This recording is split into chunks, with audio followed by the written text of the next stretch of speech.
This is the plaintiff, Paul Mastrella. He says the careless defendant backed out of a parking spot and crashed into the front of his car, damaging it. He honked and honked his horn, but the guy was in his own world or something. Didn't hear him. And now he's trying to deny he ever hit him in the first place. Some people. He's suing for $1,447.73, the cost of his damage.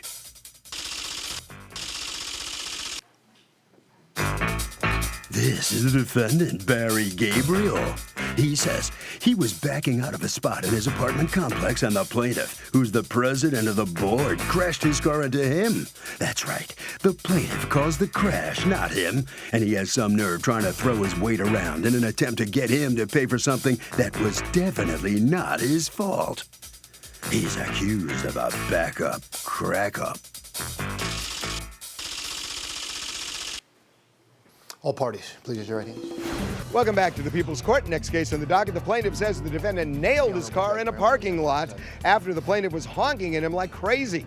But the defendant says the plaintiff caused the crash. It's the case of you rear-ended me, bro. Thank you, Douglas. Okay, Paul and Tammy Mastrella, you're representing both of you. Yes. You're suing Barry Gabriel for $1,447.73 that you say you are out for having to fix your car and a car rental for 3 days while you fix it due to what you say is the negligence of the defendant. Tell me what happened. Yes, Your Honor.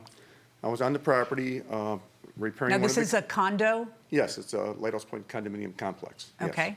And I was there, and we were fixing up my wife's unit.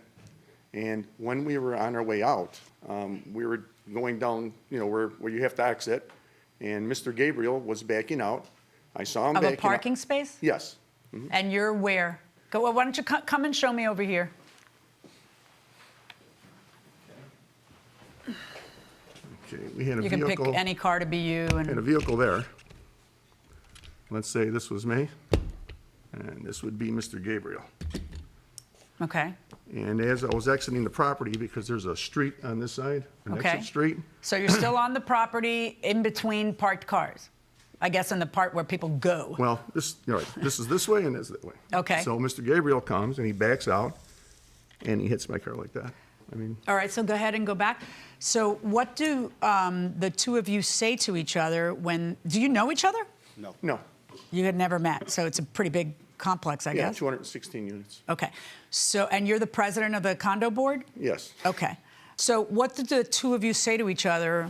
Well, we got out. We wanted to make sure that Barry was okay, number one. We didn't understand quite why he didn't stop, but we got out. We checked with him, and we talked with him, and we assessed the damages. Were you beeping the horn? Did you actually see him? Yes, ma'am. You saw him coming Complete stop. Saw him coming, complete stop, blew the horn. He just kept coming. Okay. So go on. We got out. We assessed the damages. We shook hands. Barry went over and kicked the back of his car to take out his dent. He what?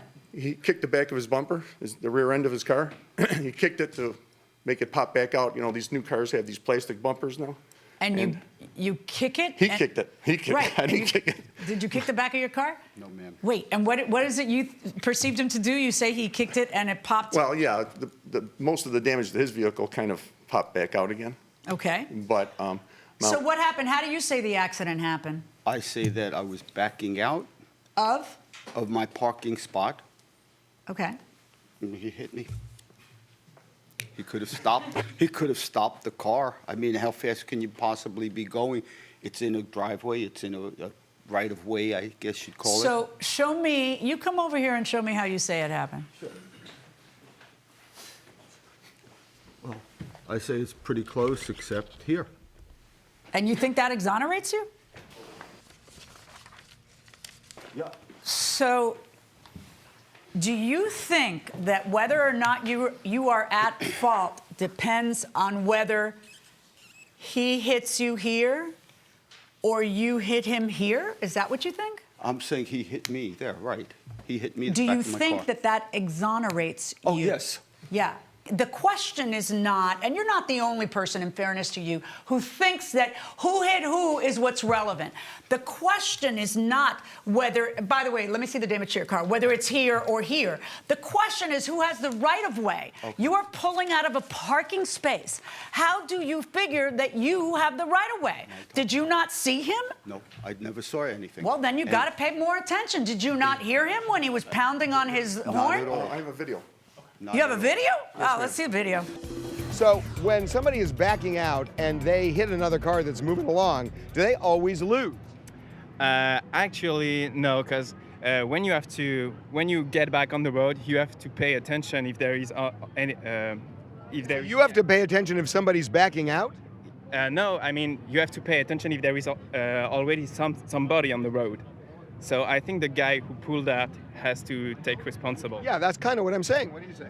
I think the person backing out should have the right of way. The person because they may or may not be able to see. It happens to me all the time. And the person that's driving should be going slow enough to see a car backing out. Oh God, you're one of those drivers. Oh God, I know you.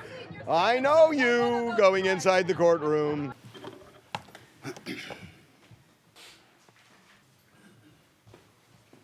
Wow. Yes.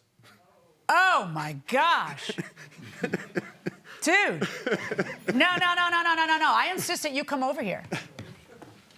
Wow. So there's your car. Watch. He comes to a complete stop, and you have no idea there's a car in the right of way. Your Honor, he actually leaves. You're thinking, please stop talking. Oh, Do you sorry. think you need to talk? I'm sorry. Okay. Did you see that? Wait, let's see it again. Let's see it again.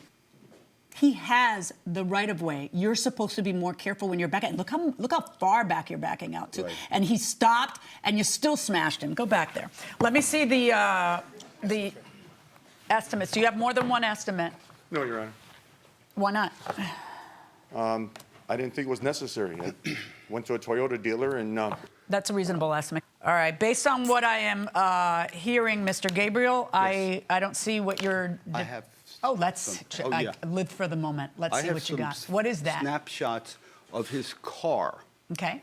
And why all of a sudden he decided to fix it. Okay. That's the rear of his car. Okay.